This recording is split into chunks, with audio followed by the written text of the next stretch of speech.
दोस्तों, तो इस वीडियो में बात करेंगे 2 एसएमई आईपीओ के बारे में। तो लक्ष्य पावर टेक आईपीओ आज ही ओपन हुआ है, तो जानेंगे कि आईपीओ डे 1 में कितना सब्सक्राइब हुआ है।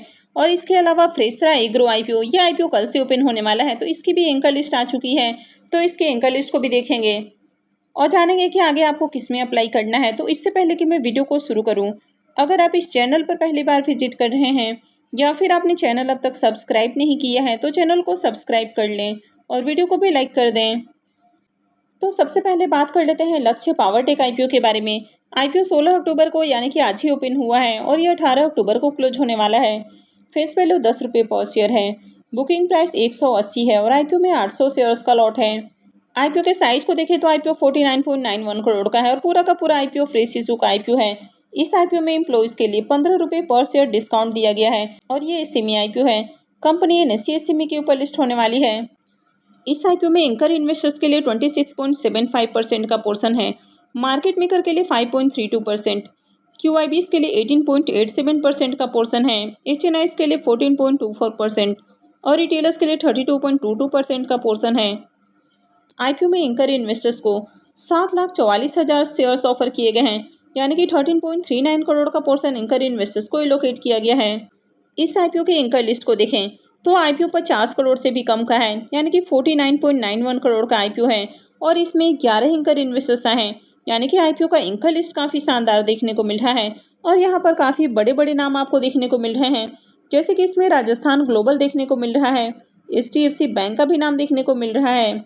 इसके अलावा और भी कई सारे आपको बड़े बड़े नाम देखने को मिल जाते हैं।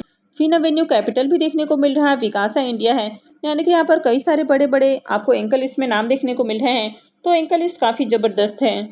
इस आईपीओ के लॉट साइज को देखें तो 800 शेयर्स का एक लॉट है और एक लॉट के ऊपर इन्वेस्टमेंट अमाउंट 1,44,000 रुपये रहने वाला है, यानी कि अगर आप रिटेल पोर्शन से अप्लाई करते हैं तो मिनिमम और मैक्सिमम आप सिर्फ और सिर्फ एक ही लॉट लगा सकते हैं।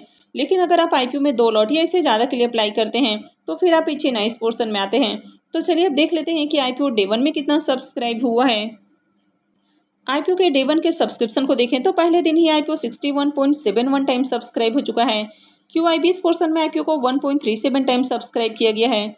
एचएनआईएस पोर्शन में 64.61 टाइम और रिटेल पोर्शन में आईपीओ 100.68 टाइम सब्सक्राइब हो चुका है। तो रिटेलर्स की ओर से पहले ही दिन देखें तो आईपीओ 100 टाइम से भी ज़्यादा सब्सक्राइब हो चुका है, यानी कि 100 गुना से भी ज़्यादा आईपीओ को पहले दिन ही सब्सक्राइब किया गया है। वैसे एचएनआईएस की ओर से देखें तो इनकी ओर से भी काफ़ी अच्छी डिमांड है। अब यहाँ पर देखें तो क्यूआईबीस को आईपीओ में 5,24,800 शेयर्स ऑफर किए गए हैं और इसके अगेंस्ट में बिडिंग को देखें तो 7 लाख से ज़्यादा शेयर्स के लिए बिडिंग आई है। वहीं पर एचएनआईएस को 3,96,000 शेयर्स ऑफर किए गए हैं और इसके अगेंस्ट में बिडिंग को देखें तो 2,55,00,000 से भी ज़्यादा शेयर्स के लिए बिडिंग लग चुकी है।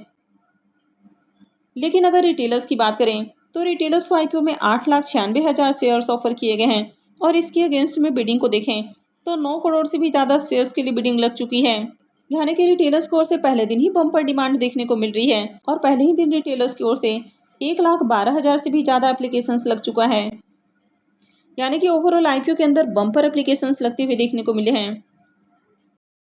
और इस डिमांड के पीछे का जो सबसे बड़ा कारण है कि इसके प्रीमियम के अंदर भी शानदार जंप देखने को मिल रही है और इसका प्रीमियम भी लगातार भागते हुए देखने को मिल रहा है, यानी कि मॉर्निंग में प्रीमियम जहां 169 रुपीज़ के ऊपर देखने को मिल रहा था वो अभी 172 रुपये के ऊपर जा पहुंचा है और आईपीओ में 800 शेयर्स का लॉट है।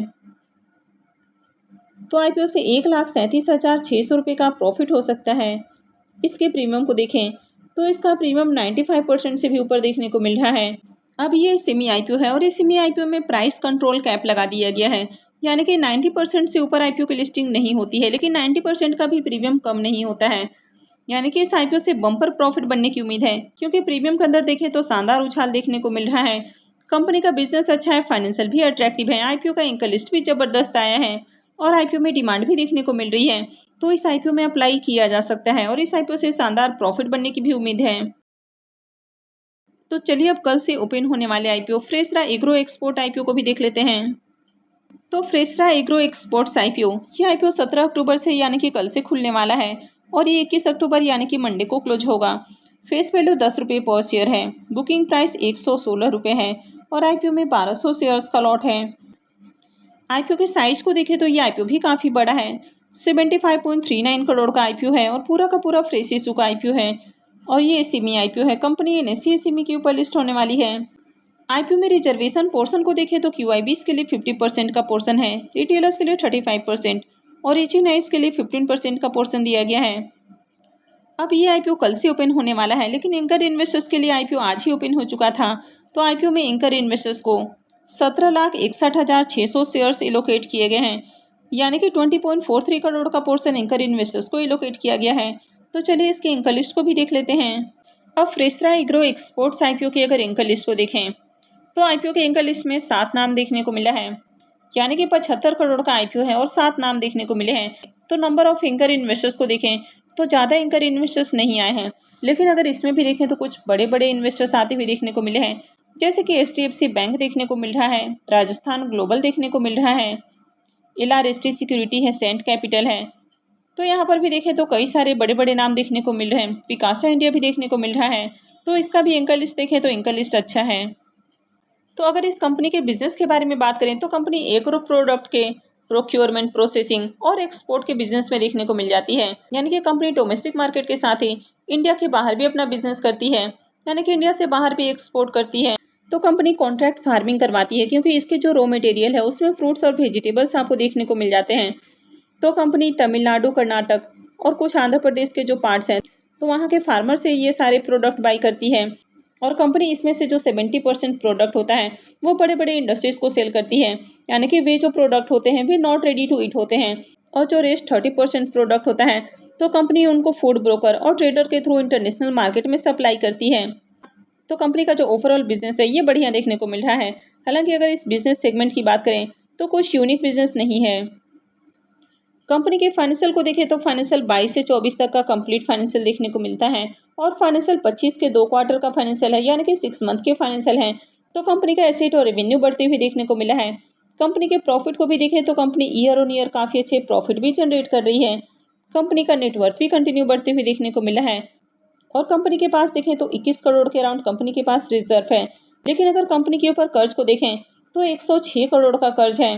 तो कंपनी के ऊपर कर्ज बहुत ज़्यादा है, यानी कि अगर इसके डेट को छोड़ दिया जाए तो बाकी के फाइनेंशियल अट्रैक्टिव हैं, लेकिन कंपनी IPO से जो फंड रेज करने वाली है तो उसमें से भी कर्ज का भुगतान नहीं करेगी। तो आगे भी ये जो हेवी डेट है ये कंटिन्यू रहने वाला है, यानी कि ये जो कंपनी है ये काफ़ी रिस्की कंपनी हो जाती है। अब इसके प्रीमियम को भी देखें तो इसके प्रीमियम के अंदर भी शानदार जंप देखने को मिल रहा है, यानी कि मॉर्निंग में इसका प्रीमियम जहाँ 60 रुपीज़ के ऊपर ट्रेड कर रहा था वो अभी 75 रुपीज़ के ऊपर देखने को मिल रहा है।